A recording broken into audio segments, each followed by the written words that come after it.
검토해 볼 때 신비주의의 요소를 갖다가 가장 순수하게 간직하고 있는 종교는 불교다 이렇게 생각합니다. 불교는 이제 역사적으로 발전하는 과정에서 여러 분파가 생겼지만 그 각 분파가 내가 가문에서 그런지 모르지만 거의 모든 분파가 이런 신비주의적인 핵심을 갖다 공통적으로 간직하고 있다는 것을 발견할 수 있습니다. 근데 도가 같은 것을 보면 꼭 그렇지 않거든요. 신비주의적인 핵심이 있지만 거기에 비신비주의적인 사상들이 이렇게 잡다하게 덧붙여 있는 것을 발견할 수 있는 거죠. 그 다음에 이제 불교 다음에 이제 도가 신비주의를 살펴볼 것 같으면 먼저 노자를 살펴보면은 노자의 형이상학, 인식론, 또 뭡니까 논리학, 또 윤리학,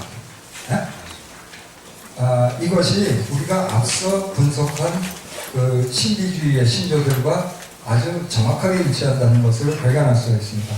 먼저 노자는 도라는 것은 말로 표현할 수 없다 이렇게 얘기를 하거든요. 엄표 불가능하다 하는 뜻이겠죠. 또 거기에서 유와 무가 분화된다 이렇게 얘기해요.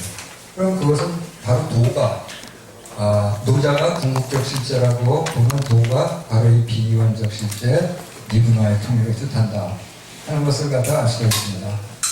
그 다음에 이제 인식론의 관점에서 볼 것 같으면은 노자는 뭐라고 하냐면은 거기 잠깐 볼까요?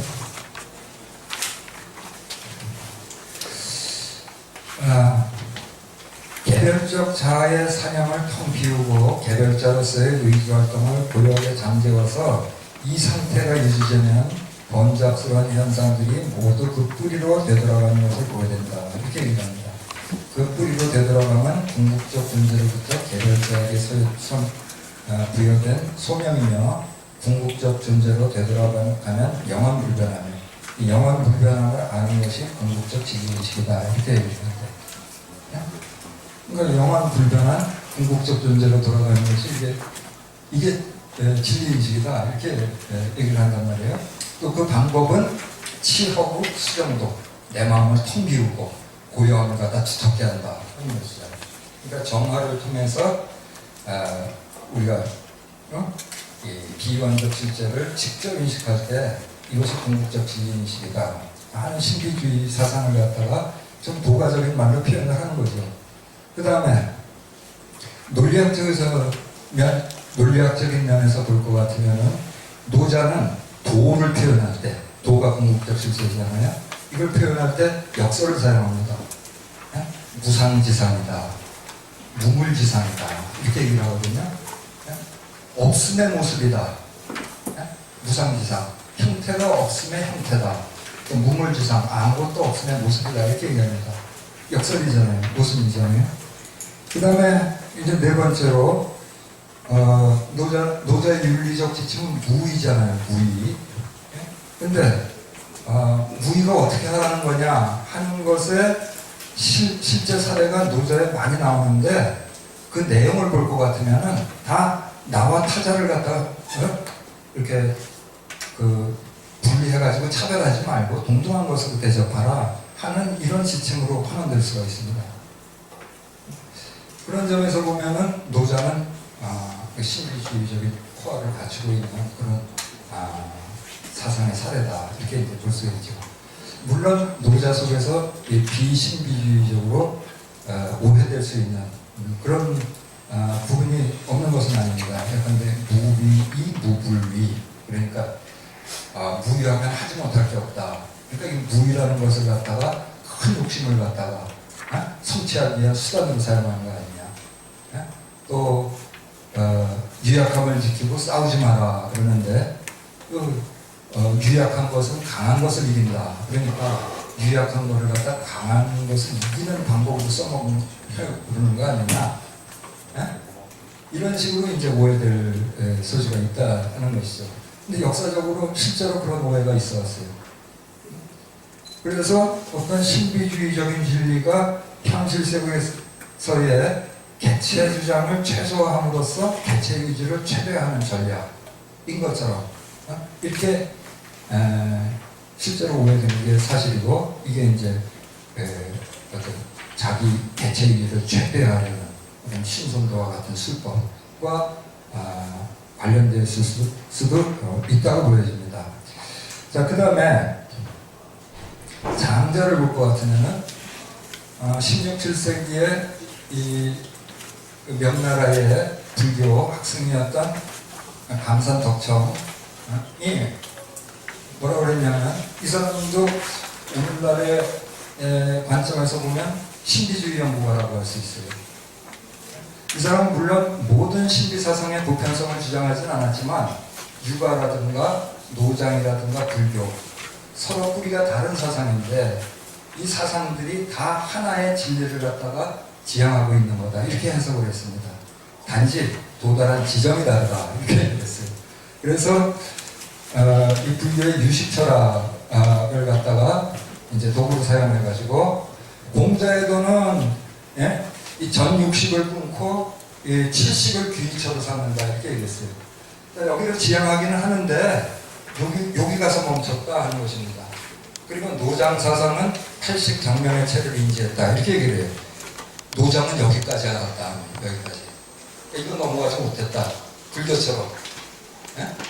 그러니까 다 하나의 길에 있는 도인데 성취한 수준이 다른 이런 도들이다, 이렇게 얘기를 합니다.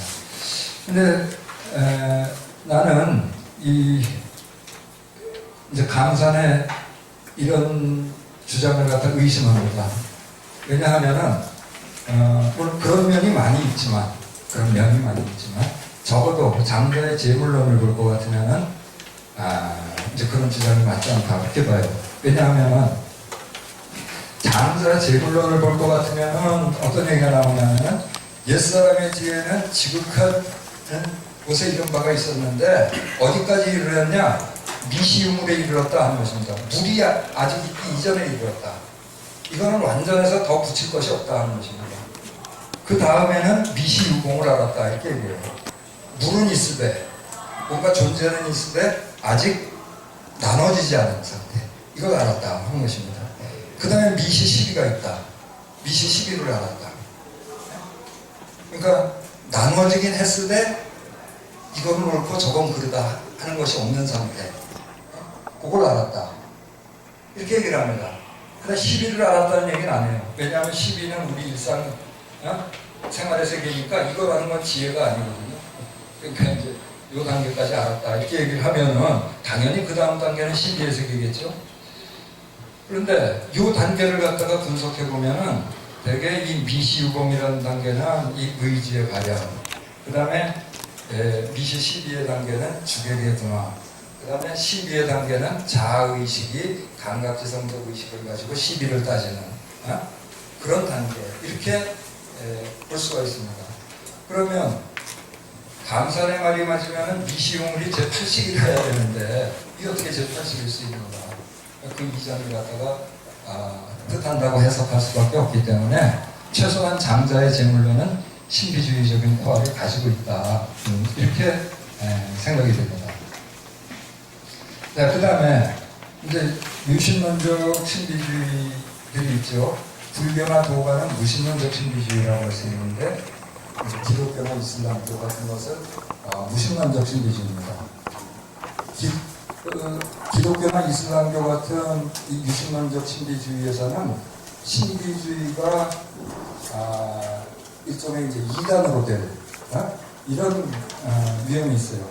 그래서 그 유신론적 신비주의에서 신비주의는 비주류입니다. 그런데 이런 유신론적 신비주의에도 신비가들이 있었거든요. 그런데 이 사람들이 얘기하는 것을 보면은 어떻게 하느님과 합일에 이르냐, 세 단계의 길을 가야 된다. 첫째, 정화의 길입니다. 정화의 길을 가야 된다. 그럼 정화의 길이 뭐냐? 그 내용을 보면은 다 그러니까 그러니까 자기 이기심, 욕망, 자기중심적 사고방식, 또 자의 의지 활동과 사념 활동을 무력화시키는 것, 이게 정화의 길의 내용이에요. 그러니까 다른 그 신비사상의 유파들과 동일한 과정을 가야 된다 하는 얘기입니다.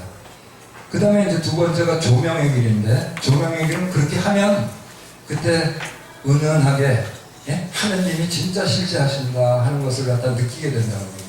근데 이때 하느님은 나의 대상으로서의 하느님입니다. 예? 뭔가 하느님이 뭔가 실제하신다 하는 걸 느끼게 되는 단계가 조명의 길입니다. 그 다음 단계는 하빌의 길이라고 합니다. 이 하빌의 길은 자기가 신 속으로 용해대해서 녹아들어버리는 거예요. 신과 하나 되는 체험 속에서 신을 인식하는 단계를 갖다 뜻합니다. 그래서 내가 신 속으로 녹아들었다 하는 것은 이 기독교 신비가들의 공통적인 어법 중에 하나고요. 또 특히 이슬람 신비가들한테 있어서 이 신 속에 용해되는 체험을 갖다가 뜻하는 어떤 고유한 용어가 있습니다. 빠나라고 하는데 빠나라는 말은 신 속에 녹아드는 것이다 하는 거거든요. 그런데 이 유신론적 신비가들의 특징은 이 합의를 갖다가 동일성의 합의이라고 해석하기를 굉장히 꺼린다는 거예요. 무슨 얘기냐 하면은 이 루이스 브레맥이라는 기독교 신비가가 있는데 이 사람은 이제 자기가 하나님과의 합의를 체험했다고 주장하는 사람입니다. 근데 이 사람은 뭐라고 하냐면 이 합의라는 것은 무엇인가? 마치 쇠꼬챙이가 불에 달구어지는 것과 같다. 쇠꼬챙이가 불에 달구어져서 시뻘겋게 되면은 거기에서는 쇠꼬챙이와 불이 합일되어 있지만 그렇지만 쇠꼬챙이는 여전히 쇠꼬챙이고 불은 여전히 불 아니냐. 그러니까 하느님과 인간은 다르다. 완전 합의를 할 수 없다. 이제 이렇게 설명을 해요. 그런데 이 신비주의 연구가들은 이런 기독교 신비가들의 주장들을 갖다가 검토해 본 결과 이 신비가들이 자신의 체험을 기술하는 사적이고 비공식적인 발언들 속에서는 완전한 동화를 갖다가 시사하는 이런 표현을 갖다 서슴없이 하는데 이 공식적인 문서나 발언들에서는 이제 이를 꺼린다. 그래서 이제 이 앞에 루이스 브렉처럼 이렇게 얘기를 한다. 그래서 이것은 어떤 신에 대한 인간을 유한자로 그리고 신을 인간에 대한 절대타자로 간주하는 소위 정통 교리와 교회의 압박에 기인하는 것으로 해석될 수가 있습니다. 그래서 실제로 기독교 신비가들은 종교재판에 해부될 그런 위기를 겪은 사람들도 많고 실제로 이제 종교재판에 해부되기도 했거든요. 그래서 나는 이제 이 연구가들의 이런 견해에 공감을 합니다. 왜냐하면 동일한 길을 가는데, 즉 동일한 정화의 길을 가는데 그것에 다른 체험에 도달한다.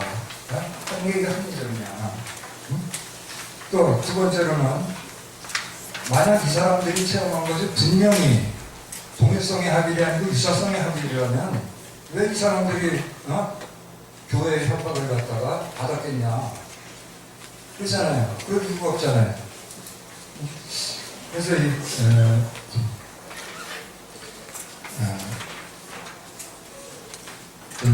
이 기독교 신비가들의 체험도 여타 신비주의파들의 체험과 같은 것이라고 보는 것이 더 합당하지 않은가 이렇게 이제 생각을 합니다. 자, 그 다음에 이 플로티누스는 무소속 신비가죠. 어떤 종교에도 소속되어 있지 않습니다. 플로티누스는 철학사를 보면은 신플라톤주의 철학자라고 해서 이제 철학자라고 이렇게 기술이 되어 있는데요. 플로티누스가 철학을 한 것은 어떤 자기의 사견을 통해 가지고 진리를 얻기 위해서 철학을 한 것이 아닙니다. 이 사람은 생전에 한 7번 정도 신과의 합의를 체험했다 스스로 이렇게 이제 고백을 한 적이 있어요. 이 사람이 철학을 하는 목적은 뭐냐면 자기가 신과의 합의를 체험했는데 그 상태에 머물러 있지 못하고 일상적 의식의 세계로 되돌아오더라고요. 이게 뭔가 내가 체험한 이 일자라는 것이 뭐고 또 내가 체험한 진입한 후에 일상적 의식의 단계로 돌아오는 이 과정, 이게 뭔가 이거를 갖다가 설명하고 싶었는데 그 설명한 적절한 언어를 발견하지 못해서 고심을 하다가 플라톤의 철학에서 그 이제 해법을 발견했습니다. 플라톤 철학의 개념을 사용하면은 잘 설명할 수 있겠구나, 이렇게 이제 생각을 했어요. 그래서 이제 그 과정, 일자로부터 일상적 의식으로 되돌아오는 과정을 갖다가 유출로서 설명을 했는데, 그건 이제 일자, 이거 비유원적 실제입니다. 예? 다른 거 똑같아요. 분화가 없는 상태가 일자예요. 그 다음에 유출물이 정신이라고 하는데, 이 정신이라는 것은 뭐라 그러냐 하면은, 저기가 말이에요. 플로티너스가 일자로부터 처음 유출돼가지고 이 사람이 그 자기를 갖다 생산한 일자를 보려고 한다. 근데 일자는 비유원적 실체이기 때문에 정신의 대상이 될 수가 없어요. 볼 수가 없어. 그러니까 일자의 모상인 자기 자신을 보려고 하거든요. 그래서 정신이 보는 자와 보이는 자로 나뉘게 된다는 거거든요. 근데 이때 보이는 자가 바로 플라톤의 이데아들이다, 이렇게 얘기를 합니다. 그러니까 이데아는, 플라톤의 이데아는 정신에 의해서 보이는 정신이다 하는 것이죠. 그리고 일자라는 것은 선의 이데아, 플라톤의 선의 이데아, 이렇게 설명을 했습니다. 그 다음에 이 영혼이라는 것은 뭐냐 하면은 물질을 자기 외부의 대상에 외부에 정립하는 의식입니다. 이 영혼이라는 것은 이 정신의 단계에서는 자기 외부가 없는데 자기 내부가 나뉘는 건데, 여기에서는 자기 외부의 대상을 갖다 정립한다는 것입니다.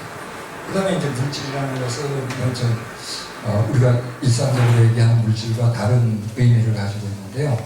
아무튼 이렇게 보면은 뭐 대체로 일치하는데, 큰 차이점은 뭐냐 하면은 대부분의 신비가들은 이 하강의 출발점이 어떤 죄나 업이나 악, 나쁜 걸로 표현을 해요. 그러면 이게 업으로부터 이게 생겨나거든요. 업식으로부터 다음 하강이 진행되거든요. 근데 플로티누스는 뭐라고 그러냐 하면은 여기까지는 다 선이다, 이렇게 얘기하거든요. 선의 이데아도 선하고 정신도 선하고 영혼도 선하다. 오직 물질만이 악하다, 이렇게 얘기를 합니다. 그러니까 이게 다른 신비가들하고 큰 차이잖아요. 그죠? 그런데 내가 보기에는 이것은 관점의 차이로 환원될 수 있다, 이렇게 생각을 합니다. 왜냐하면은 우리가 하강의 관점에서 보면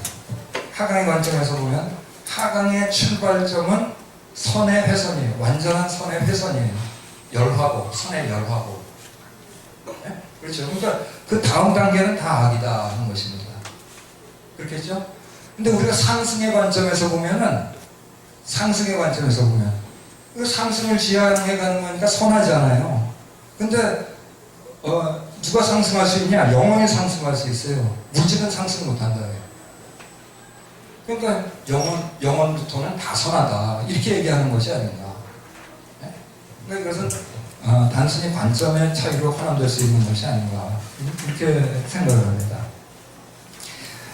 그리고 그러니까 이제 조금 이 설명의 이 시스템이 다른데, 이 플로티너스는 이 물질에 대해서 설명하면서 물질이라는 것은 비존재다, 이렇게 얘기하거든요. 실체는 존재하지 않는 거다. 근데 영혼이 물체성이라는 것은 이건 존재인데, 물체성의 근저라고 생각하는 게 물질이다, 이거야. 그렇다면 이건 영혼이 그 생각해낸 뭐 가짜 존재다, 이렇게 얘기를 하거든요. 그런 관점에서 보면은 만약 이 플로티너스가 다른 신비주의자들의 사상을 알았다면은 물질이 마야다, 물질이 마야다, 이렇게 얘기하지 않았을까, 그렇게 생각을 합니다.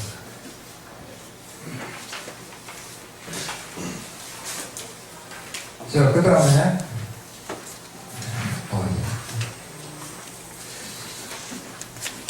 이 쇼펜하우어는 신비주의자는 아닌데 이 신비사상, 신비주의를 갖다가 서양 철학의 언어로서 가장 잘 기술한 철학자가 아닌가 그렇게 생각이 됩니다. 그러니까 쇼펜하우어에 의할 것 같으면은 우리 일상생활의 세계는 표상으로서의 세계거든요. 근데 이 표상으로서의 세계는 뭐에 지배되어 있냐면 시간, 공간, 인과율에 지배가 되어 있습니다. 근데 이 표상의 배후에는 물 자체로서의 의지가 있다 이렇게 주장하거든요. 왜냐하면 내 자신이 물 자체이기 때문에 나 자신을 직관해 보면 그것이 의지더라. 그러니까 물 자체는 의지다 이렇게 얘기를 합니다. 그런데 이 표상으로서의 세계는 시간, 공간, 인과율에 지배되어 있는데 물 자체는 표상의 세계가 아니니까 이것으로부터 벗어나 있다. 근데 이 시간, 공간, 인과율에 지배되어 있다는 건 뭐냐 하면은 시간, 공간이 개체화의 원리니까 이 세상의 모든 것들을 개체로 보고 그것들이 인과적으로 연결되어 있는 것으로 본다는 것이거든요. 근데 물 자체는 그렇지 않다는 거예요. 그러니까 나의 의지는 곧 세계의 의지다 이렇게 얘기를 하잖아요. 왜냐하면은 의지의 세계에서는 다가 있을 수 없어요. 다가. 왜? 시간, 공간, 인과율이 없으니까 다가 있을 수 없어요. 그래서 나의 의지는 곧 세계의 의지다 이렇게 얘기를 해요. 그리고 이제 이러한 인식으로부터 형이상학적인 또 뭡니까 미학적인, 윤리학적인 이런 주장을 갖다 하게 됩니다. 그러니까 형이상학적인 인식이라는 것은 모든 것이 하나다.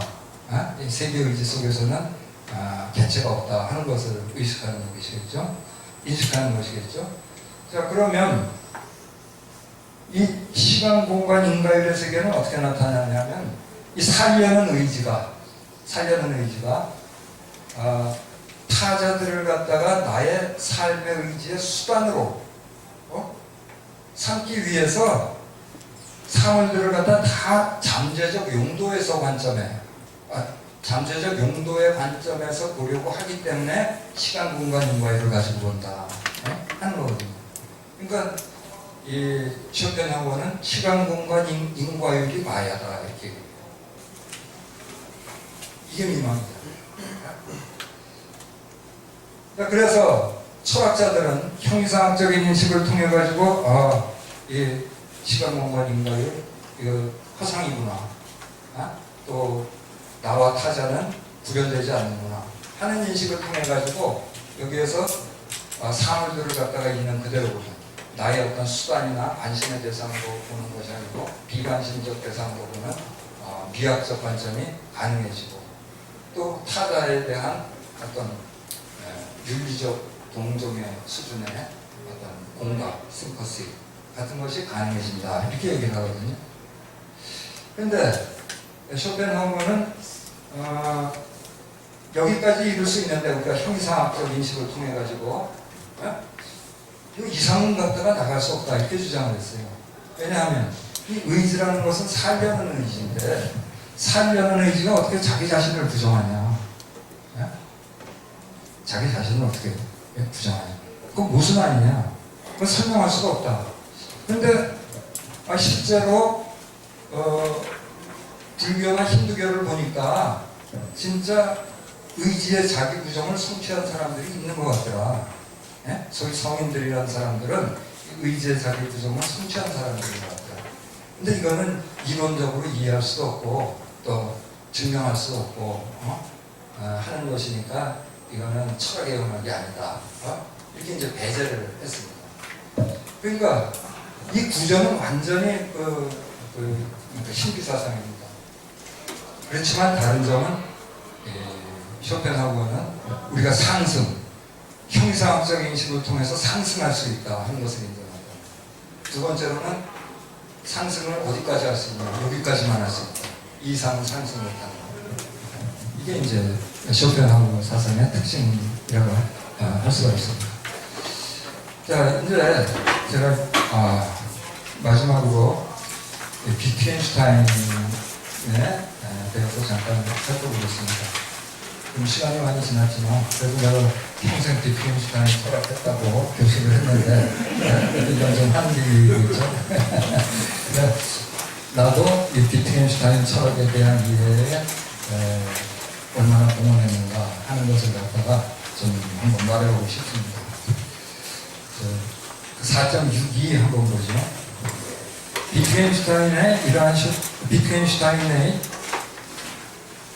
그러니까 이 비트겐슈타인은 이런 철학이 쇼펜하우어의 철학이 나타나 있는 의지와 표상으로 세계라는 책을 청소년 시절에 읽고 굉장히 깊이 공감을 해가지고 뭐라 그랬냐면 쇼펜하우어의 철학은 조금의 수정만 가하면 이건 진리다 이렇게 얘기를 했다고요.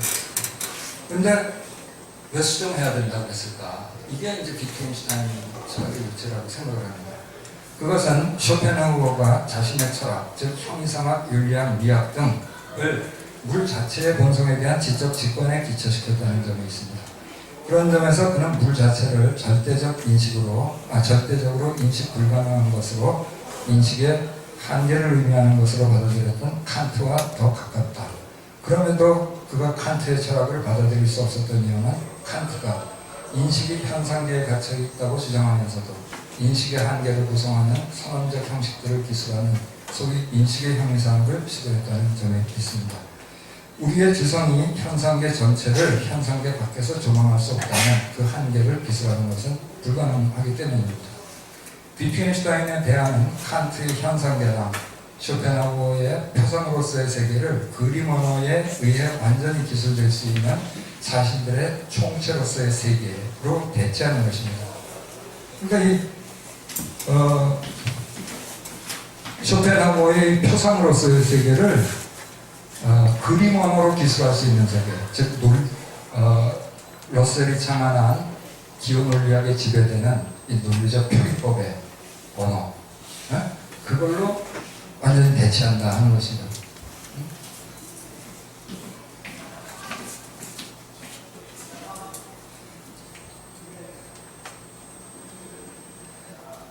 그림 언어는 러셀의 논리적 표기법의 구조를 지닌 언어로 우리의 의미 있는 지적 활동을 그림 언어로 표현될 수 있는 사고에 제한된다. 그러니까 우리 언어는 그림 언어에 제한된다 하는 거예요. 우리의 사고도 그림 언어에, 의미 있는 사고는 그림 언어에 제한된다. 그는 그림 언어의 조건이자 한계인 논리적 형식은 말로 표현될 수 없고 보여질 수만 있을 뿐이라고 주장하는데 나는 이것이 논거의 핵심이라고 생각한다. 말로 표현될 수 없다고 그래요. 논리적 형식은 말로 표현될 수 없다. 이렇게 얘기를 합니다. 왜냐하면 논리적 형식은 그림 언어의 한계이기 때문에. 네? 한계를 표현하려면 한계 밖으로 나가야 되는데 왜 그림 언어 속에서 어떻게 그림 언어 밖으로 나가냐. 안 된다. 네? 하는 것이거든요. 그런데 이제 좀 이렇게 좀 어떻게 보면 이해할 수 없는 말을 합니다. 이렇게 얘기를 해요. 자, 이 고양이는 검다 하는 명제가 있다고 하잖아요. 네? 그러면 우리는 이렇게 얘기할 수 있죠. 이 명제는 주술명제네, 주술명제다 이렇게 얘기할 수 있죠. 그런데 비트겐슈타인은 앞에 명제는 의미 있고 말할 수 있는 거지만 뒤에 명제는 의미 없고 말할 수 없는 거다 이렇게 얘기해요. 이 명제는 주술명제다 이거 말할 수 없는 거다 이렇게 얘기해요. 왜? 네? 그거는 만약 우리가 이 고양이는 검다 하는 명제를 이해할 수 있다는 것은 그건 뭘 뜻하냐면 그 명제가 주술명제라는 것을 이미 알고 있다는 거예요. 그걸 모르면 이 고양이는 검다 하는 말의 의미를 이해 못할 거 아니에요. 그렇죠? 그러니까 이 명제는 주술명제다. 그때 전제되어 있는 거. 그러니까 우리가 어떤 명제를 말하거나 이해할 때 전제되어 있는 거. 그것이 우리의 논리적 형식에 대한 알미입니다. 그러니까 그것은 말해줄 수는 없고 보여줄 수만 있을 뿐이다. 이렇게 얘기해요. 보여줄 수만 있다는 것은 우리 이미 다 알고 있는 거다. 그래서 뭐라고 하냐면은 같은 목적을 갖다가 달성하는 명제는 같은 명제고 아무런 목적도 수행하지 못하는 명제는 넌센스다. 비유입니다. 이렇게 얘기하고 그러니까 논리적 형식에 대해서 말하려는 모든 명제는 넌센스다 이제 하는 거죠. 그런데 이제 그 마지막 패러그래프 4.2기의 마지막 패러그래프를 보죠. 그는 이러한 보여줌의 이설이 그림 하나 전체에, 그래서 사실들의 총체로서의 세계 전체에 적용될 수 있다고 봅니다. 그래서 쇼펜하우어가 의지의 형이상학을 통해 말하려는 것은 모두가 우리가 그림 하나를 명쾌하게 이해할 때 전제되어 있는 것일 뿐 말로 표현될 수 있는 것이 아니라는 것이다. 예컨대 쇼펜하우어 형이상학의 기초가 되는 의지는 시공과 인과율을 초월해 있다는 진리는 우리가 그림 언어를 명료하게 이해할 수 있다는 사실에 전제되어 있는 것이다. 왜냐하면 원자적 사실에 대한 기술들의 총체인 그림 언어 속에는 시간도 공간도 인과율도 없기 때문이다. 그러니까 부필한 말을 하고 있다는 거예요. 부필한 말을 하고 있다. 쇼펜하우어. 그러니까 우리가 그림 언어가 뭔가 하는 것을 갖다 철저히 인식하면은 그 속에 다 담겨 있는 진리를 갖다가 또 우리가 그림 언어를 명쾌하게 이해하려면은 다 우리가 이미 알고 있어야 하는 이 진리를 갖다 말이에요. 그걸 자꾸 이렇게 주저리 말로 얘기하는 거다 하는 것이죠. 이제 논리처럼 논거의 제일 마지막 구절이 말할 수 없는 것에 대해서는 침묵해야 된다 이렇게 얘기해서 그런 유명한 구절이 있잖아요. 근데 이게 의미가 뭐냐 하는 것에 대해서 뭐 여러 가지 얘기가 있고 그래서 수수께끼처럼 취급되기도 하는데 이 말의 의미는 난 그거라고 생각합니다. 보여지는 것을 말하려고 그러지 말라. 여기에서 말할 수 없는 것은 보여지는 것. 보여줄 수만 있고 말해줄 수 없는 것. 그것을 뜻한다. 이렇게 생각을 합니다. 자, 이상에서 몇몇 신비 사상대에 대해 검토해본 결과를 요약해 보았습니다. 이로부터 내가 도달하게 된 생각들 중 두 가지를 간단히 언급하고 마치도록 하겠습니다. 첫째로는 이 신비주의는 근본적 경험주의고 근본적 자연주의다 하는 것입니다. 칸트나 쇼펜하우어나 비트겐슈타인 같은 비판 철학자들은 신비주의가 우리의 지성에 대해 초월적이라는 이유로 온전히 수용하기를 거부했지만 나는 신비 사상이 초월적이라는 견해에 동의하기 힘들다. 그들이 신비 사상을 초월적이라고 보는 이유는 신비 사상의 기초인 신비 체험이 감각 경험처럼 보편적인 것이 아니기 때문입니다. 그러나 역사적으로 다양한 시기에 세계 각지의 다양한 장소에서 수많은 사람들이 그러한 체험을 했다고 보고하고 그 보고에 일관성이 있다면 인간 모두가 경험할 수 없다 해서 감각 경험과 같은 정상적 경험도 볼 수 없다고 하는 것이 이성적 판단입니다. 그리고 그러한 사실들의 기초에서 우리의 정상적 경험의 범위를 확장하는 것이 과연 비이성적입니다. 나는 대부분의 서양 철학자들이 신비주의를 초월적 사상이라고 보는 이유는 그들이 그리스의 이성적 인간관에 세뇌된 결과라고 생각합니다. 나는 신비주의는 확장된 경험주의 또는 근본적 경험주의라고 생각합니다. 윌리엄 제임스가 종교체험은 병적 현상이 아니라 인간 누구에게나 있는 정성적 경험 능력의 소산이라고 했듯이 말이다. 또한 이런 점에서 신비주의는 근본적 자연주의이기도 합니다. 즉 우리가 신, 진여, 도, 일자 등으로 부르는 비기원적 실제는 확장된 경험이 발견한 자연의 참모습이라고 할 수 있을 것이기 때문입니다. 노자가 도는 곧 자연이라고 했듯이 말이죠. 두 번째는 신비주의 유파들에 따라 상승과 하강에 대한 이유를 다양한 방식으로 설명하지만 나는 모든 성숙한 것은 생산하며 생산된 것은 회귀적 본능과 생산적 본능을 동시에 지닌다는 플로티누스의 유출의 비유는 신비사상의 전반에 적용될 수 있는 심오한 설명력을 지녔다고 생각합니다. 그러나 내가 조금 덧붙이고 싶은 것은 이런 것입니다. 지성, 사랑, 의지. 여기서 사랑이라는 말은 일부러 그렇게 했는데 감정, 이라는 게 더 정확하겠죠? 이 불멸의 3분법을 적용하여 생각해 볼 때 생산적 본능과 회귀적 본능 그러니까 플로티누스는 이걸 이제 유출의 과정이라고 하는데 유출을 생산과 같은 것으로 생각했거든요. 비유했거든요. 정신은 일자에서 생산이 됐어요. 그러니까 양방향의 본능을 지닙니다. 자기 근원으로 되돌아가려는 회귀적 본능, 또 새로운 것을 생산하려는 생산적 본능, 양자를 얘기죠. 회귀적 본능은 상승의 본능이고 생산적 본능은 하강의 본능이겠죠. 그런데 여기다 이제 우리가 지정이라는 구분을 갖다가 적용해서 생각을 하자면 본능이라는 것은 의지잖아요, 의지. 그리고 그러면 정과 의라는 것은 뭔가? 이거는 의지를 추동하는 요인이다. 의지를 견인하는.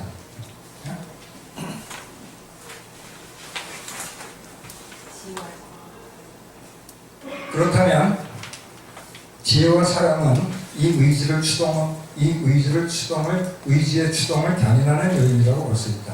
생산하려는 의지를 지혜가 견인할 때, 의지는 자기 보존을 위해 개별자들에 대한 지식을 얻으려는 의지가 되고, 사랑이 견인할 때에는 자기 보존을 위해 개별자들을 자기 것으로 만들려 집착하는 의지가 됩니다. 그리고 회개하려는 의지를 지혜가 견인할 때에는 개별자들이 미망임을 꿰뚫어보고 비원적 실제를 인식하려는 의지가 되고, 사랑이 견인할 때에는 비원적 실제를 상호해서 모든 개별자들을 포용하려는 의지가 된다. 이렇게 볼 수 있지 않냐. 모든 신비주의 유파들은 대부분 상승과 하강의 이유에 대한 설명에서 지혜와 사랑이라는 양대 요인을 고려하고 있습니다. 기독교의 대표적인 두 천사가 치품천사와 지품천사잖아요. 치라는 것은 이제 불꽃이라는 뜻인데, 불꽃 같은 이 감정이거든요. 지품천사라는 것은 지혜라는 뜻이고, 또 불교의 대표적인 보살이 관세음보살하고 문수보살이고, 문수보살은 지혜의 보살이고 관세음보살은 사랑의 보살이거든요. 이 두 면을 다 이제 고려하고 있는데 그 강조점에 있어서는 큰 차이를 보입니다. 소위 불교나 부가 같은 무신론적 종교들은 지혜를 강조하고, 기독교나 이슬람교 같은 유신론적 종교들은 사랑을 강조합니다. 많은 사람들이 유신론적 종교와 무신론적 종교 사이에 커다란 괴리가 있다고 생각하지만, 앞서 우리가 살펴본 신비주의의 보편성에 대한 논의가 옳다면 그 괴리는 단순히 지혜와 사랑이라는 인간성의 양대 요인에 대한 강조점의 차이로 혼용될 수 있을 것이라 생각합니다. 비원적 실제를 인격적 존재로 보느냐 비인격적 존재로 보느냐도 바로 이 강조점의 차이와 관련된 것입니다. 비유적으로 말하자면 유신론적 종교는 사랑의 능력이 더 큰 사람을 구원하기 위해서, 그리고 무신론적 종교는 지혜의 능력이 더 큰 사람을 구원하기 위해서 신이 마련해준 두 가지 길이라고 이렇게 말할 수 있지 않을까 생각을 합니다. 그래서 이제 그 생각을 해보면, 제가 그 사춘기 시절부터 신경쇠약에 빠졌던 이유가 인생의 의미는 뭔지, 또 어떻게 살아야 되는지, 어느 날 정신 차려보니까 내가 이 세상에 이렇게 살고 있는데 이게 내가 도대체 어디서 왔다 어디로 가는 건지 그것도 모르고 나이가 먹어가지고 세상에서 쫓겨나듯이 죽으면 이거 얼마나 억울할까 그런 생각을 많이 했습니다. 그런데 지금 와서 이제 생각을 해보면 인생의 의미가 뭐냐, 내가 이것은 죽을 때까지 알 수 없을 것 같아요.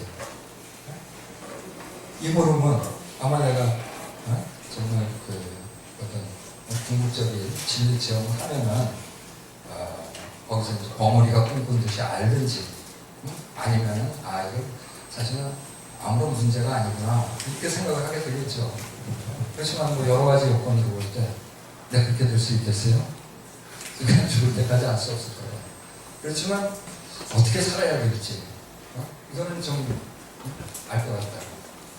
하강의 길을 가면 안 되잖아요. 상승의 길을 가야 될 거예요. 그렇죠?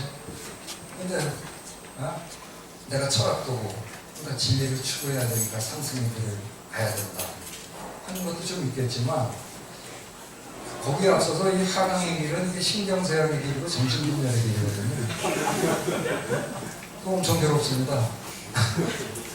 그러니까 거기에서 벗어나기 위해서도 상승의 길을 가야 되죠. 근데 상승의 길을 가야 된다. 이렇게 생각했을 때 그게 진짜 말처럼 쉽지 않다 하는 거를 아주 절감하게 되더라고요.